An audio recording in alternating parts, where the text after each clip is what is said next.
Hello and welcome. This is your favorite, well, or not so favorite, pagan, mi Kalon. I hope everyone is doing well today. This will be my first video, actually. And so I decided that we're going to have some fun and play with definitions. Well, more so define definitions and then maybe talk a little bit about ethnicity. Because I've noticed this really problematic trend within the community. And that trend is people seem to think that the dictionary is all there is to defining stuff. And if that were the case, then there would be so many different studies that would be thrown out simply because they don't match popular usage that I don't even want to get into that. So, with that said, let's define ethnicity. So, here's the first question. What is this thing we call a definition? Like, what purpose do they serve? How are they useful? And well, as it turns out, a definition is composed of two parts. That is to say, it is composed of a definiendum, that is a term that is to be defined. And for those of you who may or may not know Latin, you should recognize this as a gerundive. A gerundive is basically talking about something that needs to happen, that needs to be done. That's the easiest way to put it. And then we have the definiens, that which is to be, that which is defining. And for those of you who know Latin, this is a present participle, meaning that this is the action of defining. Latin can be useful, you know? So, what do these two things mean? Well, definiendum refers to the term itself. So, the definiendum of cat is cat. It's that which is about to be potentially defined. You could replace cat with atheist, theist, whatever tickles your fancy. The definiens is saying cat is a creature, has 4 legs, tends to be annoying, etc., etc. So let's go. Let's play around with some examples, and I'll leave this up. So we have a square, which is by the way, the technical term for it is copula, but you know, for our purposes, it's not going to be important here unless I decide to go into more formal logic. So, we have nice colors. Now the question is, what do these nice colors represent? What is the definiendum and the definiens?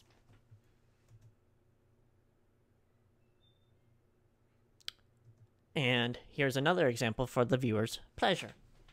Now this one, I put in on purpose, because I know atheists love to debate this. I don't really know why. It's not particularly relevant.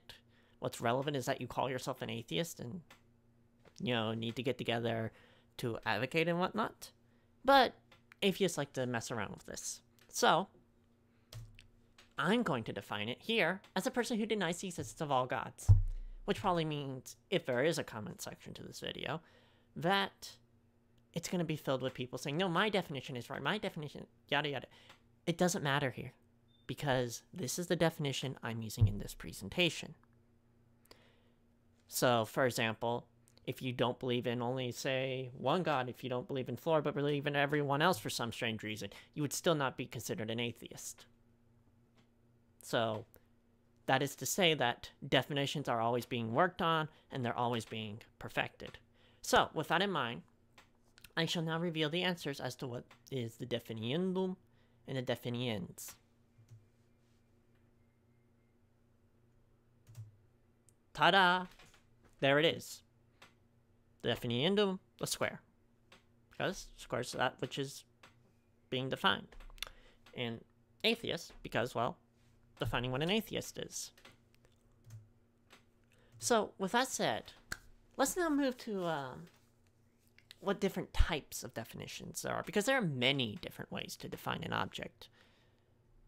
I can point out its attributes. I can do a number of things. But ostensibly, which is kind of a funny thing to say, I can break this down into roughly 2 different categories: denotative definitions and connotative definitions.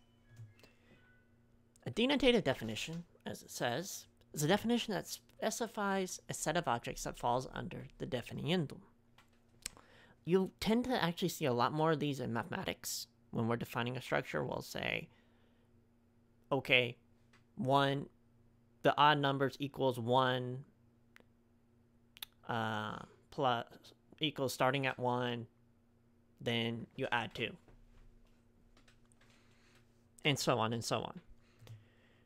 The other one is connotative definitions, which this you see a ton of in philosophy, necessary and sufficient conditions, which I won't even go into here.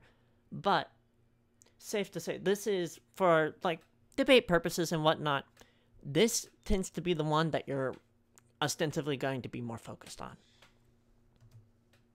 So, of course, we have different types of denotation because it's all very lovely. So, we have enumeration. Basically, what I do is let's say I define something as x, and then I specify that x equals 1, 2, 3. A set of 1, 2, 3. What that means is I've enumerated a definition for x. Now, whenever I put in x, x means the set that is 1, 2, and 3. So 1, 2, and 3 are all x is a natural number because x has all natural numbers in it. That's the mathematical way to put it. I guess for an easier way, it would be saying this is a table, that's a this brown thing is a table, and then enumerating off the tables that you're talking about. So, this plus will come into play in a little bit. We also have ostensive definitions, which is literally just picking something up, pointing it out, and saying, this thing is this. So, pick up a pen, this is a pen, and that's ostensive. It literally, the best way I remember it is because ostendere, which is a Latin word, means to show. So you're literally showing the object. Hence why it's called ostensive.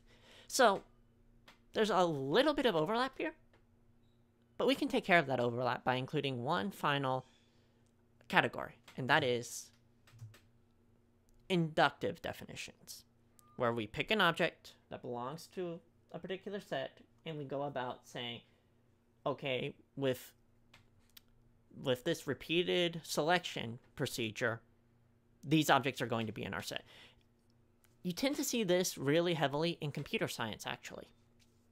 So, an example would be, I want to pick all the students, I want to take a set of students and call them honor students. How am I going to define an honor student?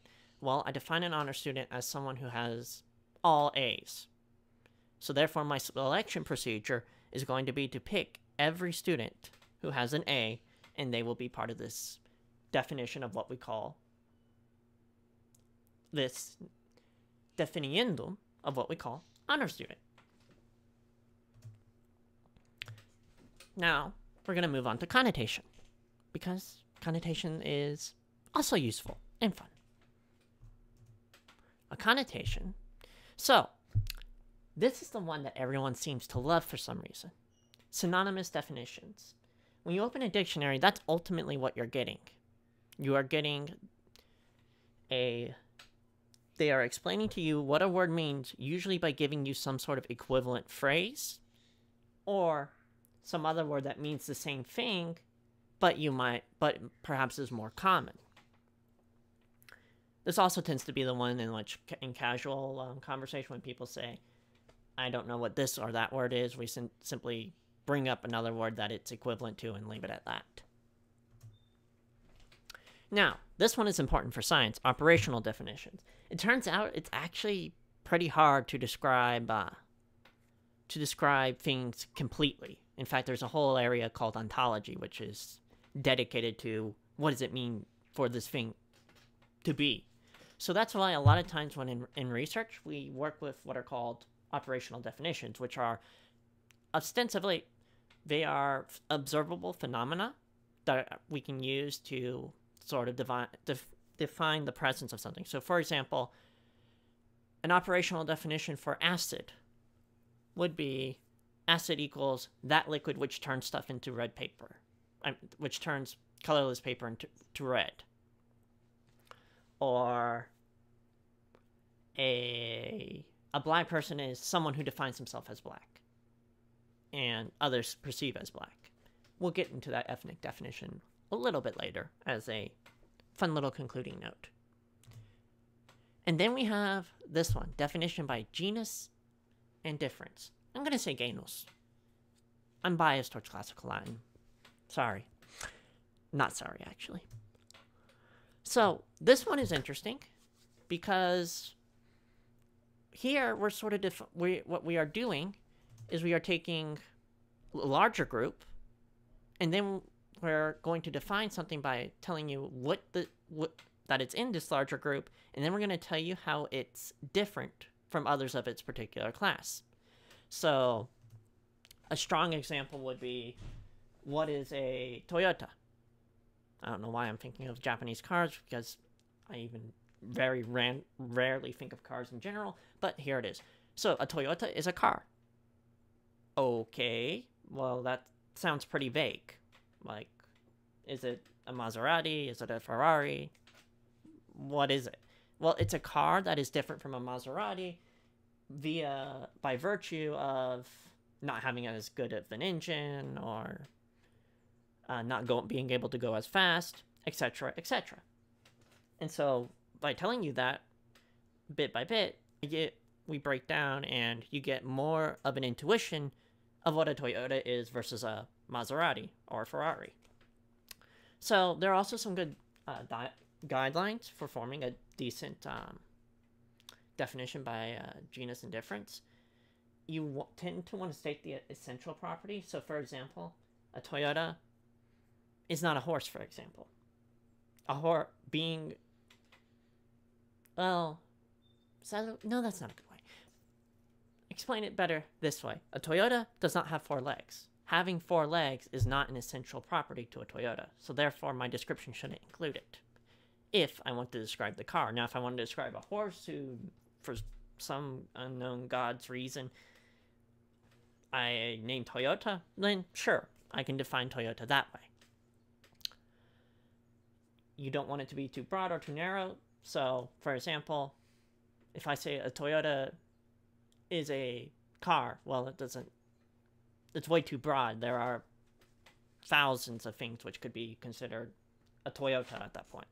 And too narrow, well, if I say that a Toyota only has blue color and this particular type of engine and so forth, then, well, I'm going to be excluding Toyotas that are red or green or black or whatever.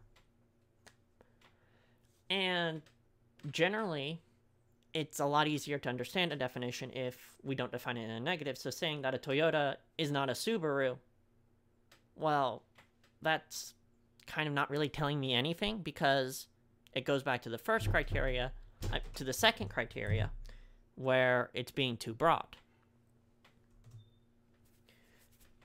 So, I figured, with all of that said, let's have a little fun discussing ethnicity.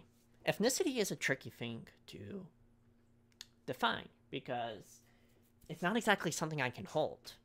I can't use an ostensive definition and say, well, that person is black, therefore he is of the black ethnicity. Doesn't work that way for numerous reasons. But there does seem to be a sort of element of mutual identification with ethnicity. That is, members inside a group tend to recognize themselves as a particular ethnicity and tend to be recognized as that particular ethnicity by members of the other groups. Which is to say that black people tend to have their own conscience, that is, their own awareness that they are part of a of an ethnic group, but so do also white people. This mutual recognition tends to sometimes be debated, and you'll get some scholars who will say that, for example, well, all you need to do in order to be part of a certain ethnicity is declare yourself a member of that ethnicity. But that particular definition I have issues with, because it ignores the various cultural factors that also tend to appear with ethnicity.